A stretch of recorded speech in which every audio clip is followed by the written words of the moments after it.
Gabriel ñoo ngi lay nuyu amati mbégte dalal ci Seneweb TV seneweb.com. Babacar na nga def maa ngi si jàmm. alhamdulilah. am mbégte di waxtaan ak yow encore comme toujours. voilà ñu fas yéene waxtaan ci benn ponk boo xam ne ça fait des jours les sénégalais ñu ngi ciy wax mais rawatina à partir d'hier ginnaaw bi nga xam ne yaayu Miss Sénégal 2020 génn na yëkkati ay kàddu mu day révélation yoo xam ne ñu bari xaaruñu ko ci woon.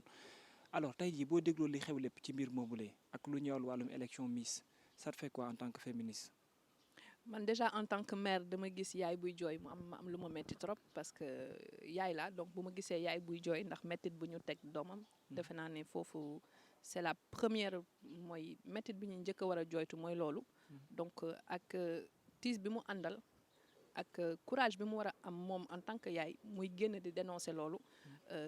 dañu war a jàppale ko moom pour que au moins. ki nga xamante ne moo tooñ doomam ñu mën a clarifier loolu. et comité bi nga xamante ne moom la dénkoo doomam tamit ñu jël seeni responsabilité noo mënee comprendre également aussi jëf boo xam ne day métti lool ci xol yaay ak doom yëpp boole lépp tëj ko ci benn kër presque 1 an et quelque. oui mais ça c'est pas là dañuy waxu cas Miss Sénégal man dans le cadre de mes activités ay yaay ak ay doom yoo xam ne dund nañu viol notamment ay yaay yoo xam ne dañuy fekkee nekk témoin bi ñuy violé seeni doom loolu am na Sénégal donc métit la boo xamante ne dafa am et les gens sénégalais en général que ce soit la population sénégalaise que ce soit même les autorités religieuses les autorités étatiques ils en ont rien à faire du seen priorité du seen problème en fait donc finalement on dit que jigéen ñi nañu continuer de souffrir parce que ça n'intéresse personne pas plus les autorités étatiques que les autorités religieuses finalement tant que c'est les femmes ça n'intéresse personne.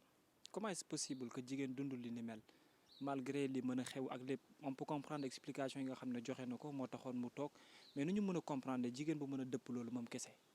mais ñun li ñuy dëpp dafa bëri de jigéen ñi ci dëkk bi li ñuy dëpp dafa bëri de bis bu ñu commencé là elle a eu le courage boo xamante ne ni qui est exceptionnel il faut qu'on salue son courage am moom mi nga xam ne moo dund loolu taxaw ne il faut que ça cesse mu dénoncer ko mais courage bi nga xam ne yaayam moo am courage boobu ñu bëri dañ ko war a am génn wax ko parce que bu ñu la tooñee violé la gàcce bi yow yaa ko war a gàddu et généralement fii victime yi ñoom ñooy gàddu gàcce boobu te loolu moo war a dañ en fait finalement non après ban appréciation moom ngay jox position bi yaayam am ci wetam dignité et encore une fois ça démontre que ne à chaque fois que les hommes ont failli jigéen ñi ñooy ñëw taxaw ak dignité à chaque fois que les hommes commettent des actes ignobles c'est des femmes qui viennent faire face avec dignité donc finalement il y a aucun homme il y a un homme qui fait ce qu'il fait et on a une maman qui est là avec dignité accompagnée doomam voilà donc nañu ànd ak jàppale vis-à-vis de xale bu jigéen boobu 20 ans moom la am mu dund lu mel noonu après gis nañ lu bari li muy joxe comme explication anam bi muy waxee. mais elle a pas à s'expliquer elle est victime point. Elle est victime na yoon def liggéeyam point. Elle a pas à s'expliquer nit ñi di nekk fi naan dafa waroon def lii et loolu moo war a dañ elle est victime na yoon def liggéeyam s'expliquer pour dire quoi pour dire qu'elle a été violée ça c'est un fait. On ne prend pas un risque pareil toog ci dëkk bi di ko wax fekk du dëgg. et moi je la crois dëgg li mu wax yëpp dëgg la parce que bu du woon dëgg à son âge yaayam du toog moom mu toog di ko wax il faut qu'on apprenne aussi à écouter les victimes parce que dëkk bi léegi dafa am loo xamante ne dañ ko banaliser maanaam jigéen ñi bu ñu taxawee ne diw ma violé Sénégal yëpp taxaw ne du dëgg diw violé ko dañ ko fi dagala noonu y a pas 1 an on voit les résultats ça commence à venir on est en train de payer ce qui s'est passé et jigéen ñi bi ma ko waxee ñu bëri ne ma da nga réew da nga waruloon wax loolu mais on va payer ce qui s'est passé on a banalisé la parole des victimes on n'a pas cru des victimes donc beaucoup de victimes dinañ nekk ci dëkk bi di noppi ndax li fi amoon.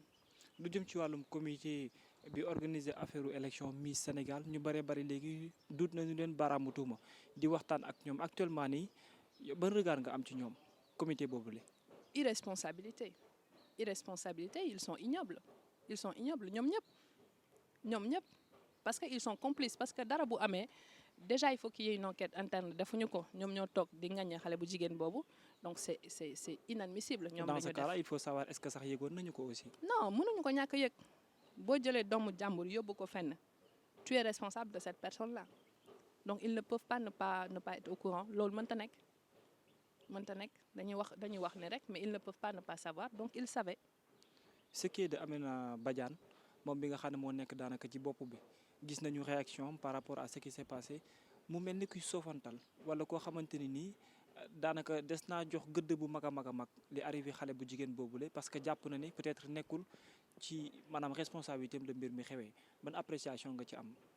mais Amina Badiane bon dafa wax li sénégalais yu bëri wala lu sénégalaises yu bëri waxoon fii fii la ñu violé Adji Sarr ay sénégalaises taxaw ne man Ousmane Sonko bu ma violé woon sax ma votel ko fii la ñu violé Adji Sarr ay sénégalaises du jubilé ay sénégalais du jubilé parce qu'on a libéré Ousmane Sonko c'était une fête des femmes sénégalaises sont allées se mettre à la terrasse chez Ousmane Sonko di ndamu donc tu crois que Amina Badiane elle est à l'image de la société sénégalaise elle a réagi comme on a réagi majoritairement quand on a libéré Ousmane Sonko dans le dossier Adji Sarr te dossier boobu jeexagul donc il y a 2 poids 2 mesures.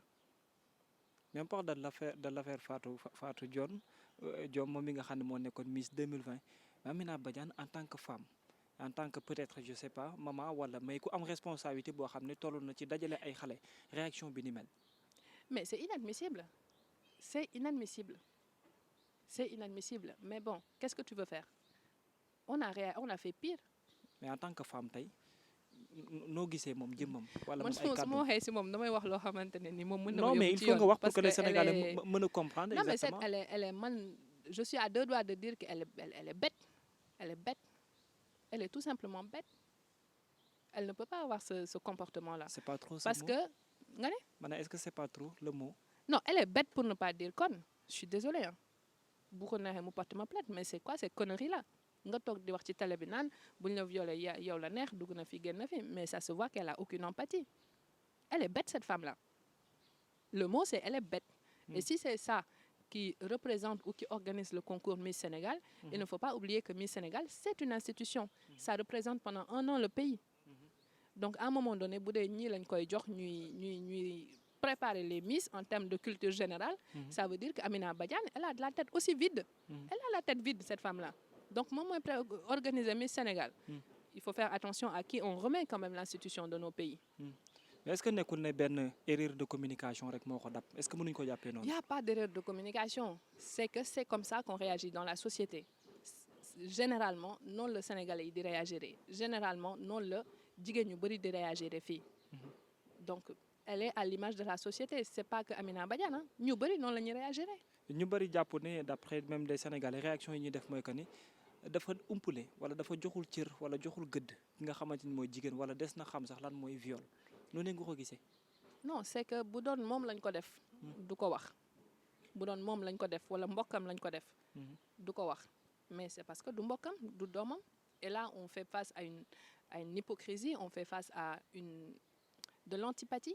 yoonam nekk aussi parce que du mbokkam parce que aussi Miss Sénégal peut-être que c'est un moyen d'avoir de l'argent pour moom donc finalement est-ce que am na ci ñoom yërmande est-ce que am na ci ñoom considération amul. kon da nga jàpp ne business la bu mu teg. mais c'est un business Miss Sénégal c'est un business du leneen lu dul business du leneen lu dul business avec tout ce qui va dans le mot business magouille trafic lépp a ngi ci biir. ñenn ñi jàpp ne parfois sax maanaam dañuy utiliser xale yi. di leen defloo yu kenn xamul mën ngaa gëm loolu. oui c'est même pas que dans Miss Sénégal dañuy utiliser xale yi di leen def loolu kenn xamul c'est vrai. abus sexuel bi kun donc yow amoo ci doute. aucun doute c'est pas que dans Miss Sénégal abus sexuel c'est monnaie courante ci suñu société. lu ñuy dund quotidiennement la. mais comme jigéen ñi rek ñoo koy dund on s'en fiche un peu. mais ce qui concerne maanaam comité boobu la parce que du ñu wax Amina Badiane kese le concerne il y a beaucoup de personnes yu nekk ci biir tey bu ñu doon wax exactement de l'ensemble bi nga xam ne mooy comité boobu est-ce que mën nañu wax ne ñoo faillir wala c'est Amina qui a commis une erreur. non ñoom ñëpp la ils sont tous responsables quand il y a un comité c'est que ils se sont organisés c'est que c'est une organisation. organisation boobu il y a des entreprises sénégalaises qui leur donnent de l'argent dañ leen di jox xaalis. et ce matin il y a une société qui s'est désolidarisée mais société boobu quand on remarque que c'est une société étrangère il y a encore aucune société ou aucune institution sénégalaise qui s'est désolidarisée des propos du comité ou même de l'attitude de Amina Badiane. waaw c'est-à-dire que bon ñoom tamit ils ont pas pris la mesure hein. Voilà entreprise étrangère boobu ce matin aussi bokk ci ñu njëkk a retiré wu mais comme ni nga ko waxee y a beaucoup d'entreprises yoo xamante ni nekk nañ ci lan nga bëgg a wax exactement. Mais c'est que ça démontre que les Sénégalais yi ñoo joxul gëdd l'apologie du viol. Comment se fait-il que ce soit une entreprise française ñoom kese ba tey ji ñoom ñoo retiré wu alors que entreprise sénégalaise yi ñu ngi fi. Ils ont encore rien dit. Il y a des médias sénégalais. Kenn si ñoom n'a pas pris la parole. Donc c'est de la lâcheté. Dëkk bi c'est courage fuyant. Il y a pas grand monde qui a du courage. Quand il s'agit de traiter des questions de viol wala d'agression sur des femmes, même jusqu'au plus haut sommet, les gens ne prennent pas, n'ont pas le courage. C'est courage fuyant, ñëppay daw.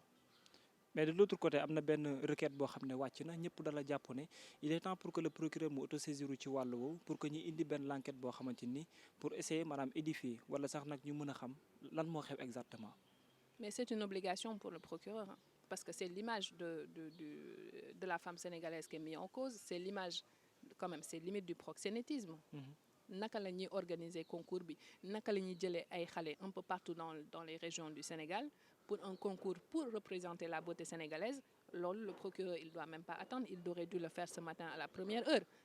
Et lu ñëwal wàllu test ADN pour ñu nekkoon ci comité bi yëpp ndax ànd nga ci loolu également. Mais test ADN bi bon loolu dañuy wax ni rek mais xam nga encore une fois bu ma lay wax ne en ce qui concerne les droits des femmes le mépris il est institutionnalisé. C'est-à-dire que y compris l'État, y compris la justice sénégalaise ñoom loolu du seen priorité parce que même bu fekkoon def nañu test ADN aujourd'hui doom boobu nga xam ne moom la am elle ne kan mooy reconnaître xale boobu. Mais bu ñu defee test ADN peut-être mën nañoo xam exactement. mën nañu xam mais la loi sénégalaise fait que mënoo obliger un homme à reconnaître sa paternité. On ne peut pas obliger un homme à reconnaître sa paternité et loolu rek injustice la donc ça démontre que bon injustice boobu dañ koy teg jigéen ñi ki nga xam ne jigéen gi nga xam ne dañ ko violer on lui refuse le droit d'avorter alors qu'il y a déjà une loi d'État depuis 2005 qui le lui permet. Donc depuis 2005 les institutions de ce pays tant la justice que les députés qui sont là ils se sont tus depuis presque maintenant plus de 15 ans léegi ñu ne deuxièmement on ne peut pas obliger un homme à reconnaître sa paternité donc maintenant c'est les femmes qui assument.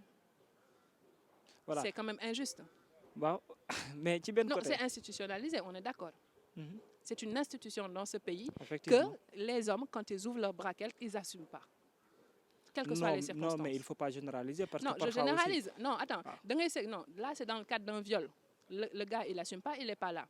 Mais da ngay sekk ak benn góor boo xam ne c'est pas ton mari. Mais est-ce que il faut savoir exactement que ni est-ce que moom xamagum na exactement c'est qui parce que moom question boobu lay posé wu.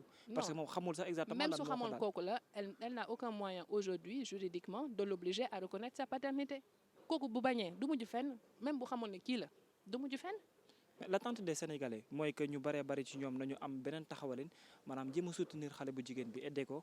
Mais de façon matérielle wala financièrement. C'est une obligation, mais il faut qu'on aide cette fille-là matériellement. Il faut que nous aidions psychologiquement parce que l'état psychologique des victimes dans ce pays n'est pas traité.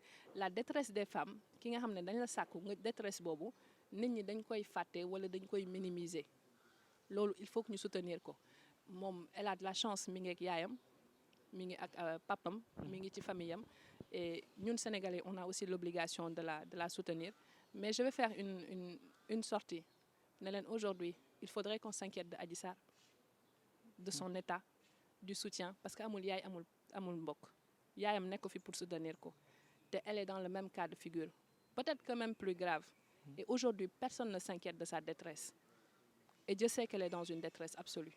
Mais actuellement ce qui est de cette fille là parce que bu ñu dégloo yaayam bu baax parce que léppam ci àdduna dafa mel ni mooy commencer di sucrer wu parce que amul kenn ku ko assister ci beneen côté ndax léppam la bàyyi woon tey taxawaay bi Sénégalais yi war a mën a am.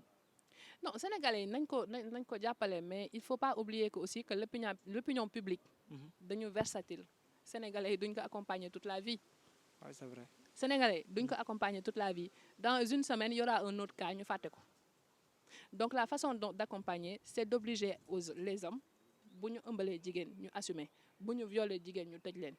ñu mettre leen devant leurs responsabilités c'est cette façon boobu rek la ñu mën a accompagner jigéen ñi parce que même bu dee sénégalais accompagner nañ ko tamit xale bi un jour il aura 5 ans un jour il aura 10 ans un jour il aura 20 ans les sénégalais ne vont pas passer 20 ans à accompagner un enfant et il y a eu combien de cas donc la question elle n'est pas vis-à-vis de l'opinion publique c'est une sensibilisation mais il faut quand même que le code de la famille que la loi dans ce pays elle change vis-à-vis des violences sexuelles qui sont faites aux femmes te loolu ba tey waxuñu ci parce que gars yi duñ ci wax ndax ñoom ñooy tëddee xale yi donc duñu wax arrangé wu leen de.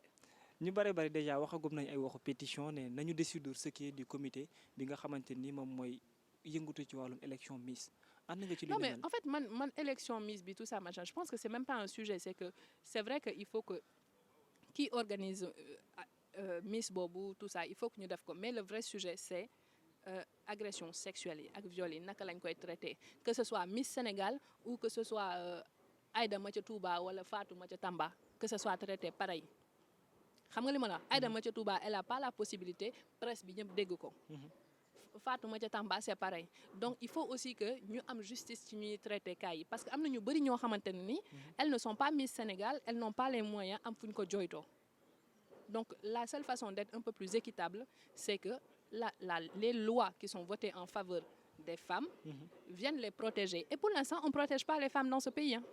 Non mais on les protège bien sûr. Non, on protège pas les femmes. Kan mooy protéger femmes yi ci dëkk bi? Non mais comment on protège? Qui protège tous les Sénégalais.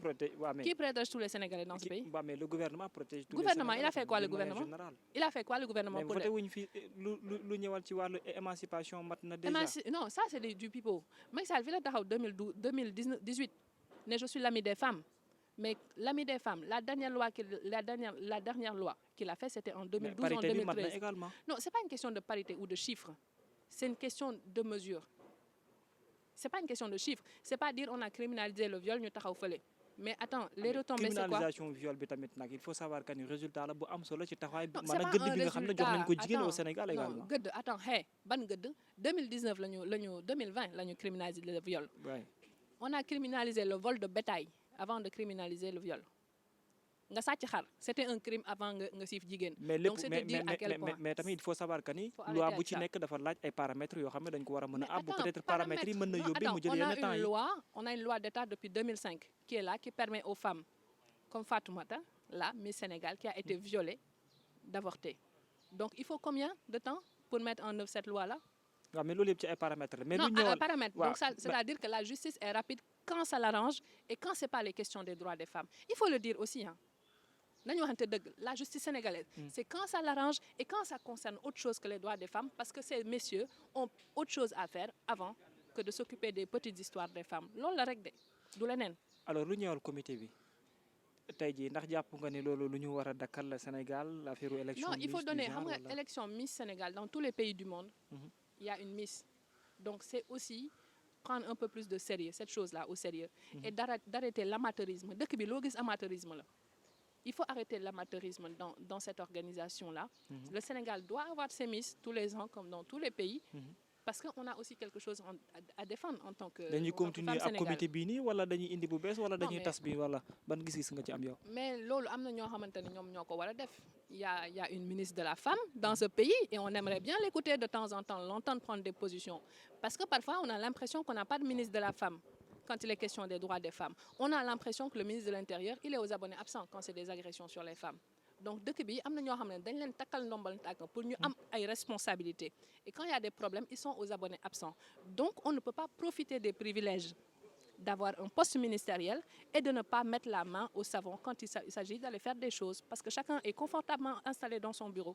En tant que femme, ban message ngay envoyer à l'endroit des dames yi nga xamante ni dañuy am doom wala seeni ay doom war a jëmay wala war a bokkiwaat ci li nga xam ne moo di ay élection Miss bu fekkee prochainement war na am. mais si ku fi mën a présenter wu Miss Sénégal na nga dem man léegi dama màgget rek waaye su ma mënoon dem na léegi dama màgget man mii dem mënoon dem leen présenter wu Miss Sénégal gel bu fi tooy nga dem présenter wu ku la fa violé nga boole ko jeex na tàkk mais pourquoi on n'aurait pas le droit dem di présenter au Miss Sénégal parce que dañuy ragal ku ñu violer parce mais que da ngay toppatoo bi téye ak taxawaay bi ñu war a def. mais ça également. c'est de la responsabilité de l'État. Miss Sénégal c'est pas Miss c'est Miss Sénégal. Miss Sénégal c'est ma Miss à moi, c'est ta Miss à toi, c'est la Miss de tous les Sénégalais. C'est pas pour rien qu'on déplace les Miss quand le président de la République vient. donc c'est pour dire que ni comité bi la ñu war a xoolaat ak wàllu Comité bi la ñu organisation. war a xoolaat amateurisme bi nga xamante ne ni dañuy jël on joue avec certaines choses dans ce pays. Miss Sénégal c'est quelque chose dans tous les pays du monde on a un Miss. Miss Sénégal doit être loo xamante ne dañ ko war a respecter jox ko cër def ko dans de bonnes conditions parce qu'elle représente le Sénégal. Et quand elle représente le Sénégal am na privilège yoo boo xamante ne war nañ ko jox bu représenter Sénégal dañ ko war a jox respect jox ko privilège jox ko sécurité te loolu bon kan moo ko war a jox ñi nga xamante ne tamit ñoom ils sont responsables du Sénégal ñoom ñoo fi nekk. amoon nañu mbégte si ka yow waxtaan ci Seneweb TV seneweb.com. Voilà merci Babacar jërëjëf.